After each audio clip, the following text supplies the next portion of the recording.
چلو مار دیو.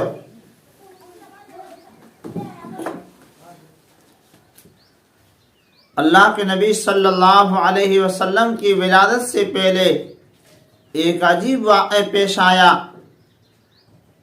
جس سے عربوں کو امید ہوئی کہ اب دنیا میں کچھ بڑا انقلاب آنے والا ہے. وہ واقعہ یہ پیش آیا کہ ابرہہ نامی شخص جو نجاشی کی طرف سے صنعاء کا گورنر تھا، اس نے یمن میں ایک گرجا گھر بنایا. اس کی تمنا یہ تھی کہ لوگ بیت اللہ کو چھوڑ کر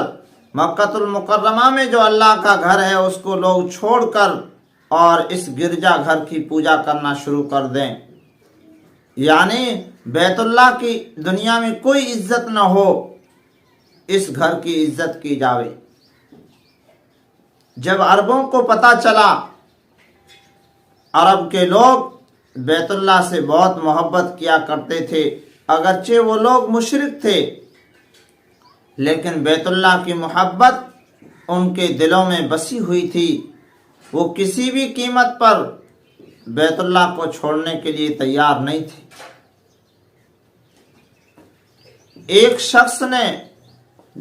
ایک کنانی شخص کو جب پتہ چلا تو اس نے اس ابرہہ کے گرجا گھر میں جا کر نجاست سے اس کو گندا کر دیا، اس کی دیواریں گندی کر دی. ابرہہ کو جب معلوم ہوا تو اس نے قسم کھائی کہ جب تک بیت اللہ کی اینٹ سے اینٹ نہ بجا دوں تب تک میں زندہ نہیں رہوں گا. ابرہہ نے بیت اللہ پر حملہ کرنے کے لیے تیاری شروع کر دی اور بہت بڑا لشکر ہاتھیوں کے ساتھ میں لے کر روانہ ہو گیا اور خود محمود نامی ہاتھی پر سوار ہو کر روانہ ہوا. جب وہ مکہ المکرمہ کے قریب پہنچا، عربوں کو اطلاع ہوئی تو عرب کے لوگ یہ بات سمجھ چکے تھے کہ ابرہہ کا ہم مقابلہ نہیں کر سکتے ہیں، لیکن وہ لوگ یہ بات بھی سمجھتے تھے کہ یہ اللہ کا گھر ہے اور اس گھر کو بنانے والا وہ بڑا طاقتور ہے، وہ خود اپنے گھر کی حفاظت کر لے گا. لیکن وہ لوگ اس بات کا یقین رکھتے تھے کہ اس گھر کا بنانے والا بڑا طاقتور ہے، وہ اپنے گھر کی خود حفاظت کرے گا. عبد المطلب کو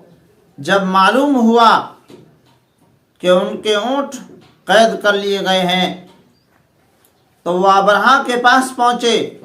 اور انہوں نے ابرہہ سے اونٹوں کے بارے میں بات کی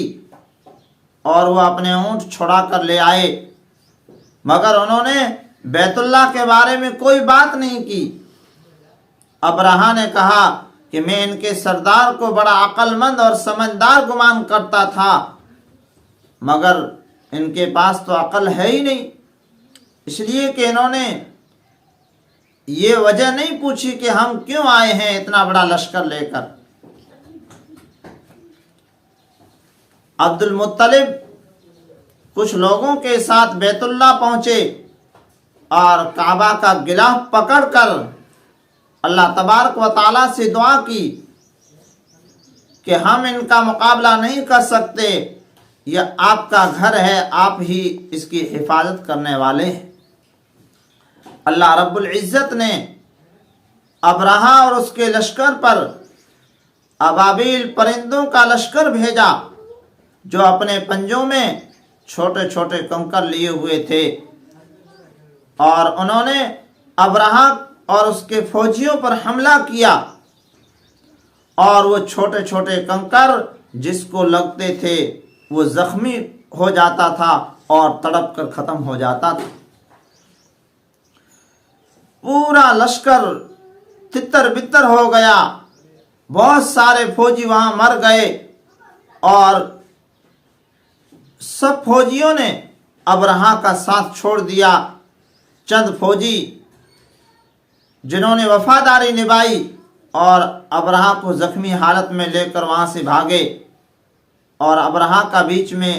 انتقال ہو گیا، یعنی وہ مر گیا. اللہ رب العزت نے اس طریقے سے اپنے گھر کی حفاظت فرمائی، جس کا ذکر قرآن کریم میں اللہ تعالیٰ نے فرمایا الم تر کیف فعل ربک باصحاب الفیل، کیا آپ نے نہیں دیکھا کہ ہاتھی والوں کے ساتھ میں کیسا معاملہ کیا آپ کے رب نے، کہ ابابیل پرندوں کو بھیجا جنہوں نے ان کو تہس نہس کر کے رکھ دیا، اور وہ چھوٹے سے پرندے اللہ تبارک و تعالیٰ کی فوج تھی، اور ان کی اینٹ سے اینٹ بجا دی گئی۔ آپ اندازہ لگائیے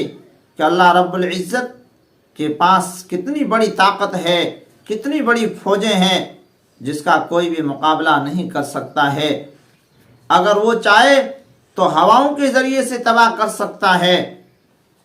اگر وہ چاہے تو پانی کے ذریعے سے تباہ کر سکتا ہے، اگر وہ چاہے تو زمین میں زلزلہ لا کر انسانوں کو تباہ کر سکتا ہے۔ اللہ رب العزت سے کوئی بچ نہیں سکتا ہے۔ بس بچنے کا ایک ہی طریقہ ہے، وہ یہ ہے کہ ہم اللہ رب العزت سے معافی مانگ کر اللہ رب العزت کے حکموں پر چلنا شروع کر دیں۔ اللہ رب العزت ہمیں اس واقعے سے عبرت حاصل کرنے کی توفیق عطا فرمائے، آمین یا رب العالمین۔ کے نیچے سبسکرائب کے بٹن پہ کلک کریں، بیل کے آئیکن پہ کلک کیجئے تاکہ ہر نئی ویڈیو کی نوٹیفیکیشن آپ کو مل جائے۔